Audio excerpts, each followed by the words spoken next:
আপনারা জানেন আজকে সারা বাংলাদেশে উত্তাল। আজকে আমার বাপের বিরুদ্ধে যদি কথা বলে আমি তার ব্যাপারে কিছু বলবো না, কিন্তু আমার বংশের ব্যাপারেও যদি কথা বলে তাও আমার যায় আসে না। কিন্তু আমার রসুলের বিরুদ্ধে, আমার আল্লাহর বিরুদ্ধে যদি কেউ কথা বলে এটা পৃথিবীর কোনো মুসলমান মানতে পারে না।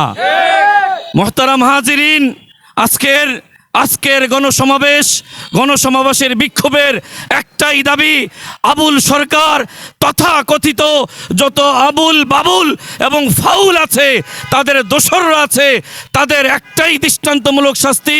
বাংলাদেশের জাতীয় মসজিদ বাইতুল মুকাররমের সামনে সমস্ত মুসলমানদের সামনে সকলের সম্মুখে ফাঁসির দাবি জানাচ্ছি আমরা। তাদেরকে যদি ফাঁসি দেওয়া হয় বাংলাদেশের সমস্ত মুসলমানদের ঈমান আত্মা শান্তি পাবে, ঈমানের আত্মা শান্তি পাবে। মুসলমানদের দাবি হচ্ছে আল্লাহর বিরুদ্ধে কথা বললে কেউ মেনে নিতে পারবে না, আমার রসুলের যদি কথা বলে কেউ মেনে নিতে পারবে না।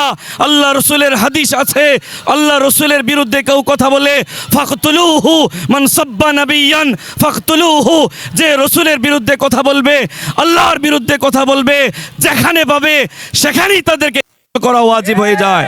এই জন্য আমরা একটাই দাবি, সকলেই আমার সাথে স্লোগান মিলাবো, ফাঁসি ফাঁসি ফাঁসি চাই, আবুল সরকারের ফাঁসি চাই, ফাঁসি ফাঁসি ফাঁসি চাই, ফাঁসি ফাঁসি ফাঁসি চাই, নারায়ে তাকবীর। এ পর্যায়ে